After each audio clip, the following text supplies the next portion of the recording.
HD Smartcast. आप सुन रहे हैं HD Smartcast और ये है लाइव हिंदुस्तान प्रोडक्शन।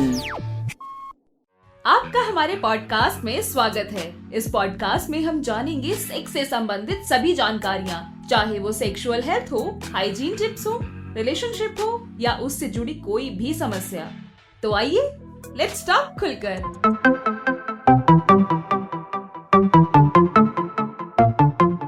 हमारे समाज में लड़की को बतौर लाइफ पार्टनर चुनने से पहले कई सवाल अब भी बहुत जरूरी समझे जाते हैं, जैसे कि खाना बनाना आता है, क्या शादी के बाद भी जॉब करोगी, और क्या वर्जिन है। इस सवाल में केवल लड़की को ही नहीं बल्कि समाज को भी इतनी दिलचस्पी थी कि लड़की के वर्जिनिटी टेस्ट के लिए तरह तरह के तरीके ढूंढे, जैसे कि पहली रात, चादर पर दाग और 2 फिंगर टेस्ट।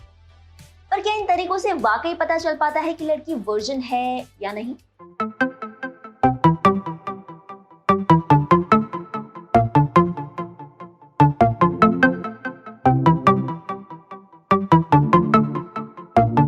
कई सारे लड़के ही नहीं बल्कि लड़कियां भी मानती हैं कि पहली बार किया जाने वाला सेक्स दर्द भरा होता है और इस दौरान खून निकलता है, क्योंकि इस समय हाइमन टूटता है। तो आखिर ये हाइमन है क्या चीज?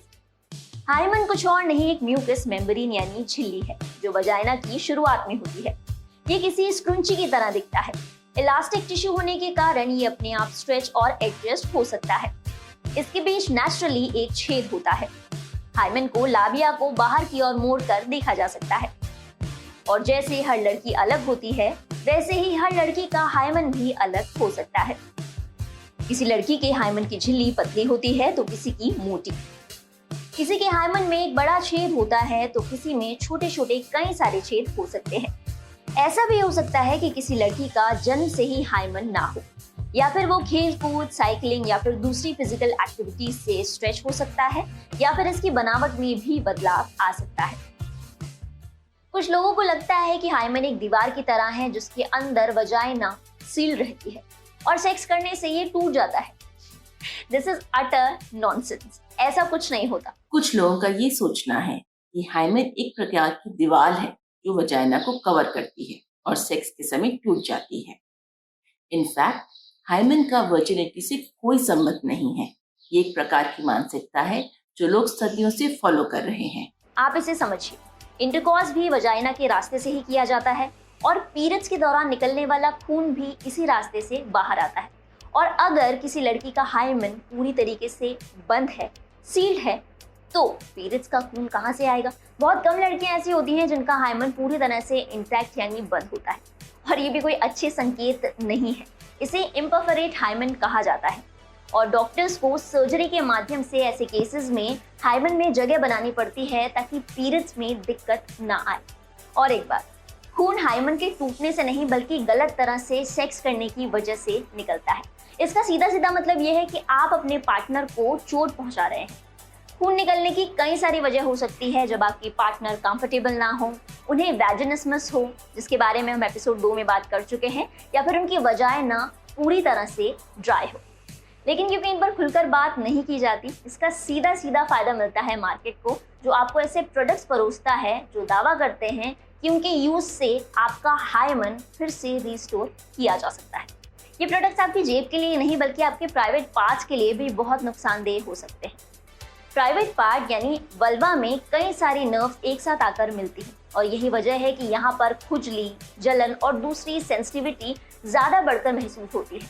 और ऐसे में अगर आपको कोई साइड इफेक्ट होता है तो वो भी कई गुना बढ़कर होगा। हाइमन को रिस्टोर करने का एक और ऑप्शन है और वो है सर्जरी। सर्जरी के माध्यम से वजाइना के कोने में एक पतली सी झिल्ली लगा दी जाती है और उसको वजाइना के साइड से सिल या स्टिच कर दिया जाता है। हाइमन में जो नेचुरल बीच में एक छेद होता है और उसको छोटा कर दिया जाता है। अब जब किसी चीज को चलाकर बंद किया जाएगा तो उसे खोलने के लिए आपको प्रेशर तो लगाना ही पड़ेगा, और यहाँ बात लड़की के एक बहुत ही सेंसिटिव बॉडी पार्ट के बारे में की जा रही है। तो ऐसे में दर्द होना और खून आना लाजमी है। लेकिन इन सर्जरी पर लाखों रुपए खर्च करना और शरीर को इतनी तकलीफ देने का क्या फायदा, जबकि आपकी वर्जिनिटी का आपके हाइमन से कोई लेना देना नहीं है। वर्जिनिटी के टेस्ट के प्रेशर में आने वाली कुछ लड़कियां ऐसे कैप्सूल्स का भी यूज करती हैं जो अंदर जाकर फट जाते हैं और ऐसा लगता है कि खून आ रहा है। तो जो लड़के और लड़कियां वर्जिनिटी टेस्ट में बिलीव करते हैं, सॉरी टू डिसअपॉइंट यू, लेकिन ऐसा कुछ नहीं होता। जैसे लड़कों के केस में किसी भी मेडिकल टेस्ट से नहीं बताया जा सकता कि लड़का वर्जिन है या नहीं, ऐसा ही लड़कियों के केस में भी है। कोई डॉक्टर, कोई तरीका ये नहीं बता सकता कि लड़की पहले सेक्सुअली एक्टिव थी या फिर नहीं। And all of you who are looking for fresh thing, आप लड़की देख रहे हैं, सब्जी नहीं। दोस्तों, आई होप ये वीडियो आपको पसंद आया होगा और इससे आपको कुछ नया जानने के लिए मिला होगा। अगर ऐसा है तो इस वीडियो को लाइक ज़रूर करें और हाँ, अगर अभी तक हमारे चैनल को सब्सक्राइब नहीं किया है तो जाइए बटन दबा दीजिए।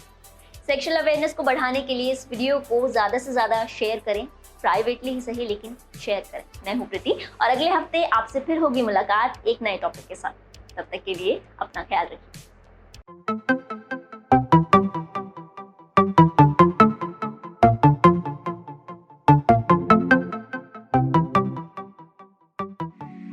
तो ये था आज का हमारा एपिसोड। अपना फीडबैक शेयर करने के लिए आप हमें कांटेक्ट कर सकते हैं Facebook, Instagram, LinkedIn, YouTube and Twitter पर। हमारा हैंडल है @HT Smartcast। साथ ही ऐसे और पॉडकास्ट सुनने के लिए आप लॉग इन करें www.htsmartcast.com पर। आप सुन रहे हैं HD Smartcast और ये था live Hindustan production. HD Smartcast।